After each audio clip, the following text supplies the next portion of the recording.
नमस्कार, मैं हूं कृतिका और पेश है आज की प्रमुख खबर। देश भर में नए लॉकडाउन की घोषणा के बाद 18 मई से ऑरेंज ग्रीन जोन में बढ़ेगा छूट का दायरा। मजदूर पर कहर के दोषी प्रधानमंत्री मोदी और मुख्यमंत्री शिवराज सिंह इस्तीफा दे, कहा मध्य प्रदेश के पूर्व नेता प्रतिपक्ष अजय सिंह राहुल ने। कलेक्टर श्री चौधरी ने किया ग्रामीण क्षेत्रों का भ्रमण, कोरोना संकट में पूरी सावधानी एवं सतर्कता बरतने की दी सलाह। कोल्लूडीह कंटेनमेंट एरिया में सर्दी खांसी के नहीं मिले मरीज, 31 की रिपोर्ट आई निगेटिव। और जिले में गेहूं उपार्जन प्रक्रिया के 20 करोड़ 15 लाख रुपए का किया गया भुगतान। अब हद से विस्तार से। देश भर में नए लॉकडाउन की घोषणा के बाद 18 मई से प्रारंभ होने वाले चौथे चरण का लॉकडाउन 4.0 मध्य प्रदेश में इस बार कुछ अलग ही रहेगा। रेड जोन में आने वाले भोपाल, इंदौर और उज्जैन तथा अन्य जिलों के संक्रमित क्षेत्रों में किसी भी प्रकार की छूट की कोई उम्मीद नहीं है। वहीं ग्रीन जोन के जिले जहां अब तक एक भी कोरोना मरीज नहीं मिला है, वहां छूट का दायरा और बढ़ने की संभावना है। सभी जिलों के क्राइसिस मैनेजमेंट ग्रुप के साथ चर्चा के बाद आई अनुशंसाओं के आधार पर राज्य सरकार ने मध्य प्रदेश में लॉकडाउन 4 के लिए अपनी अनुशंसा केंद्र सरकार को भेज दी थी। राज्य सरकार के अनुशंसा और प्रस्ताव के अनुसार केंद्र सरकार राज्यों को लॉकडाउन 4 की गाइडलाइन जारी करेगी। रेड जोन के दायरे में आने वाले जिलों के उन सभी क्षेत्र जिन्हें कंटेनमेंट क्षेत्र बनाया गया है, वहां पहले की तरह ही सख्ती बरती जाएगी और गतिविधियों पर प्रतिबंध रहेगा।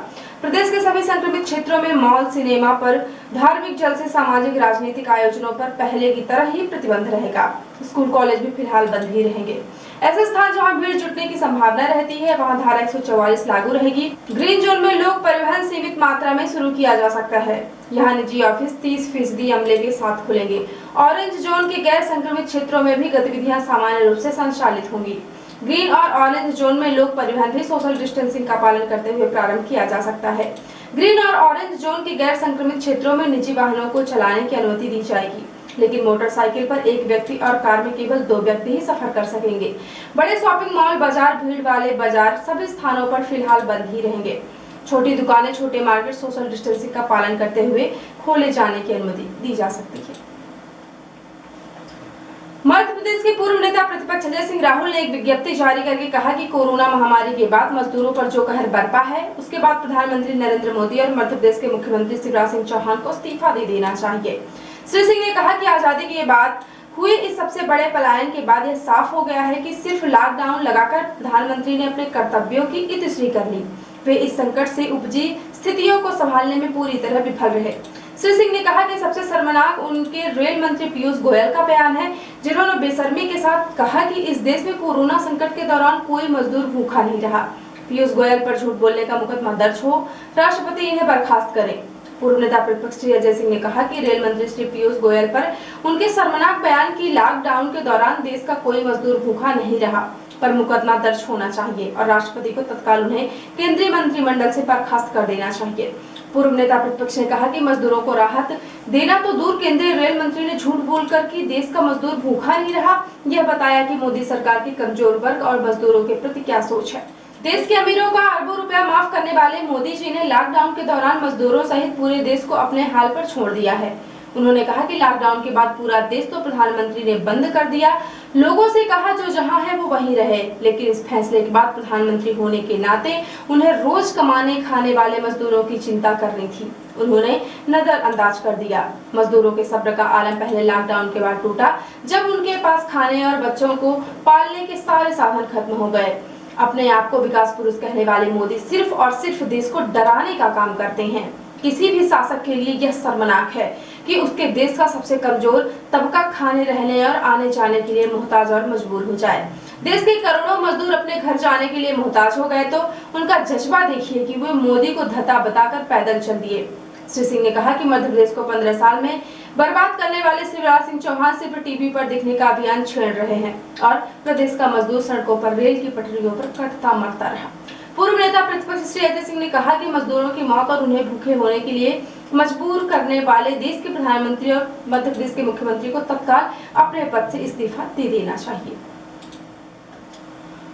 कलेक्टर रविंद्र कुमार चौधरी ने जनपद पंचायत मझौली अंतर्गत ग्राम पंचायत गजरी एवं सिलवार का भ्रमण कर ग्रामवासियों से चर्चा की तथा उन्हें महात्मा गांधी नरेगा अंतर्गत निजी खेत में फल उद्यान परियोजना के विषय में विस्तार पूर्वक बताया।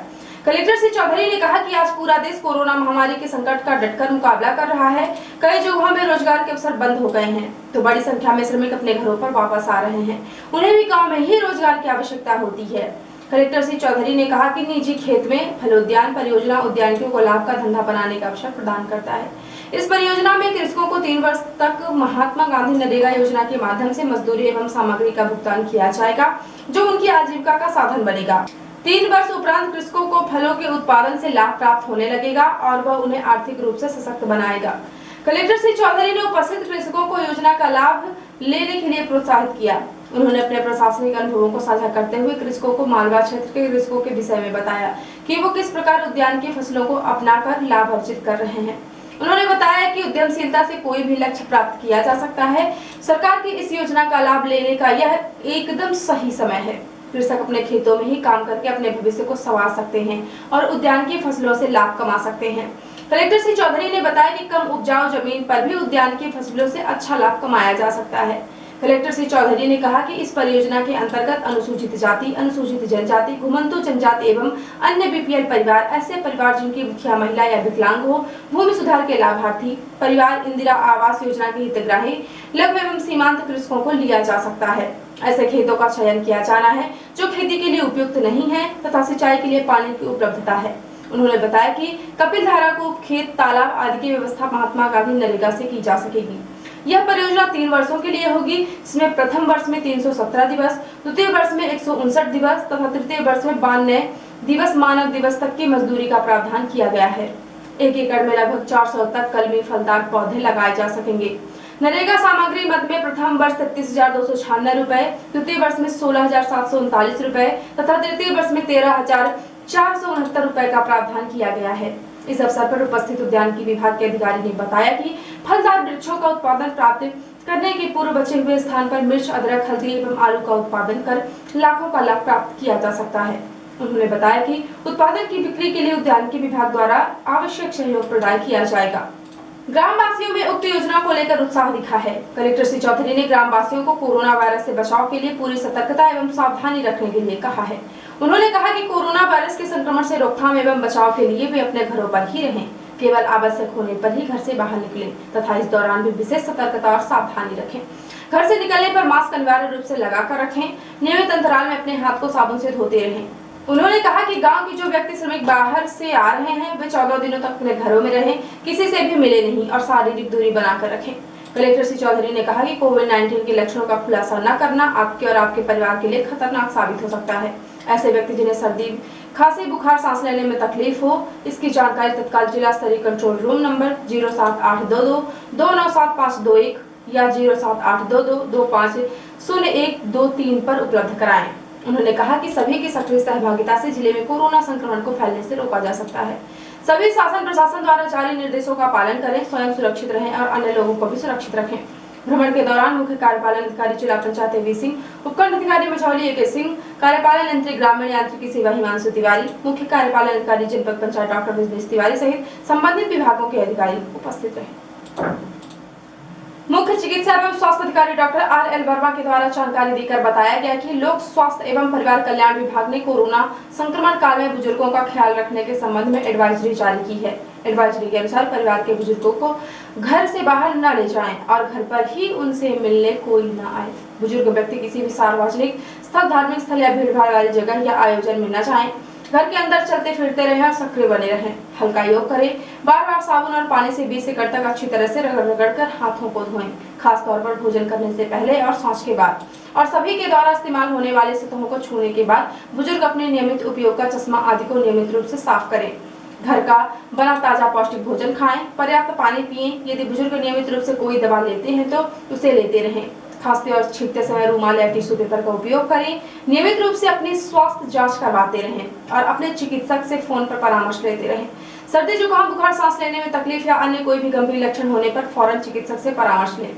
घर पर उपचार न करें। ऐसे लक्षण वालों से दूरी बनाकर रखें। हाथ मिलाने, पैर छूने या गले लगने के बजाय सभी से नमस्कार करें। डॉक्टर वर्मा के द्वारा यह भी बताया गया कि कोल्हापुर क्षेत्र में कंटेनमेंट एरिया में तब्दील होने के बाद से प्रतिदिन 20 दलों द्वारा पूरे क्षेत्र का संभावित लक्षणों वाले सर्दी खांसी जुकाम के मरीजों का घर घर जाकर सर्वे किया जा रहा है। अभी तक ऐसे लक्षणों वाले कोई मरीज नहीं मिले हैं। यह सर्वे पूरे 14 दिन तक इसी प्रकार से चलता रहेगा और पूरा क्षेत्र निगरानी में रखा जाएगा। दूसरी अच्छी खबर यह भी है कि 31 सैंपलों की रिपोर्ट जबलपुर NIRTH से निगेटिव प्राप्त हुई है। अभी 25 सैंपल की जांच रिपोर्ट लंबित है। आज सुबह 8 सैंपल भेजे गए हैं। कल भेजे गए सैंपल में से 33 सैंपल की रिपोर्ट प्राप्त होना भी शेष है। कोरोना पॉजिटिव 4 भर्ती मरीजों का स्वास्थ्य ठीक है। घबराएं नहीं, सावधानियों के साथ सहयोग करें और संक्रमित होने से अपना बचाव करें। उन्होंने सभी जिले वासियों से अपील की है कि बाहर से जिला के भीतर प्रवेश करने वाले कोई भी नागरिक अपनी और परिजनों की जानकारी न छुपाएं। तत्काल 07822 297521 और 07822 250123 में सूचित करें। सीधी जिले में उपार्जन प्रक्रिया सोशल डिस्टेंसिंग की अनुपालना के साथ सुचारू व व्यवस्थित रूप से संपादित की जा रही है। जिला आपूर्ति अधिकारी आशुतोष तिवारी ने बताया कि 17 मई तक 5893 कृषकों से 1,70,739 क्विंटल गेहूं की खरीदी हो चुकी है। उपार्जित खाद्यान्न में से 1,47,317 क्विंटल का परिवहन भी किया जा चुका है। जिला आपूर्ति अधिकारी श्री तिवारी ने बताया कि कृषकों को 20 करोड़ 15 लाख रुपए का भुगतान किया जा चुका है। रबी उपार्जन हेतु जिले में कुल 42 उपार्जन केंद्र स्थापित किए गए हैं। प्रत्येक केंद्र हेतु NIC भोपाल से प्रतिदिन सीमित संख्या में कृषकों को उपार्जन हेतु SMS भेजा जाता है। उक्त कृषकों को संबंधित उपार्जन केंद्र प्रभारी द्वारा भी सूचित किया जा रहा है। जिले में गेहूं उपार्जन हेतु 15,336 कृषकों ने पंजीयन कराया है। उपार्जन केंद्र में सोशल डिस्टेंसिंग सुनिश्चित करने हेतु चूने के निशान से चिन्हांकन किया गया है। इसके साथ ही आगंतुकों के साबुन से हाथ धुलाने की भी व्यवस्था की गई है। राज्य शासन के निर्देशानुसार सौदा पत्रक के माध्यम से कृषक व्यापारियों को भी अपनी उपज का विक्रय कर सकते हैं। कलेक्टर रविंद्र कुमार चौधरी द्वारा स्पष्ट निर्देश दिए गए हैं कि उपार्जन केंद्रों पर सिर्फ वे ही किसान अपनी उपज लेकर आएं जिनको खाद्य विभाग द्वारा उनके मोबाइल पर SMS भेजा गया है। और अब पेश है प्रादेशिक हलचल। इंदौर में कुवैत से लौटे 10 लोगों की कोरोना रिपोर्ट पॉजिटिव आने के बाद इंदौर एयरपोर्ट स्टाफ में हुई दहशत। मध्य प्रदेश में लॉकडाउन 31 मई तक बढ़ा, गाइडलाइन जारी होना भी बाकी। CM सोमवार को करेंगे संबोधित। सतना में बस और ट्रक की टक्कर में यूपी के 25 से ज्यादा मजदूर घायल और शिवपुरी में 2 पक्षों के बीच हुए संघर्ष में 1 व्यक्ति की मौत, 6 लोग घायल। और अब पेश है राष्ट्रीय हलचल। देश में 31 मई तक लॉकडाउन की नई गाइडलाइन जारी। शॉपिंग मॉल और स्कूल कॉलेज 2 हफ्ते बंद रहेंगे। कोरोना के देश में अब तक 91,463 केस, 34,000 से ज्यादा लोग स्वस्थ हुए। कांग्रेस पर भड़की वित्त मंत्री बोली, राहुल मजदूरों से बात कर उनका वक्त खराब कर रहे थे। हाथ जोड़कर कहा, सोनिया जिम्मेदारी समझे। और अम्फान चक्रवात से बंगाल और उड़ीसा में भारी बारिश की आशंका। 20 मई को बंगाल के सागर द्वीप से टकराएगा। और अब पेश है प्रमुख खबर। देश भर में नए लॉकडाउन की घोषणा के बाद 18 मई से ऑरेंज ग्रीन जोन में बढ़ेगा छूट का दायरा। मजदूर पर कहर के दोषी प्रधानमंत्री मोदी और मुख्यमंत्री शिवराज सिंह इस्तीफा दे, कहा मध्य प्रदेश के पूर्व नेता प्रतिपक्ष अजय सिंह राहुल ने। कलेक्टर श्री चौधरी ने किया ग्रामीण क्षेत्रों का भ्रमण। कोरोना संकट में पूरी सावधानी एवं सतर्कता बरतने की दी सलाह। कोल्हापुर कंटेनमेंट एरिया में सर्दी खांसी के नहीं मिले मरीज, 31 की रिपोर्ट आई निगेटिव। और जिले में गेहूं उपार्जन प्रक्रिया के 20 करोड़ 15 लाख रुपए का किया गया भुगतान। तो ये था खास हलचल। यदि आप हमारी न्यूज फेसबुक पर देखते हैं तो हमारे फेसबुक पेज को लाइक और फॉलो करें, और यदि आप न्यूज यूट्यूब पर देखते हैं तो हमारे यूट्यूब चैनल को लाइक, शेयर और सब्सक्राइब करें। साथ में बेल आइकॉन प्रेस कर लें ताकि जब भी न्यूज चैनल पर अपलोड हो आपको उसका नोटिफिकेशन मिल जाए। यदि आप ताजी न्यूज वेब पोर्टल पर पढ़ना चाहते हैं तो लॉग इन करें www.ntvIndianews.com। सीधे एवं बिंदु क्षेत्र की प्रत्येक न्यूज को सबसे पहले पाने के लिए जुड़े रहें नवीन नेटवर्क सिटी चैनल के साथ। नमस्कार।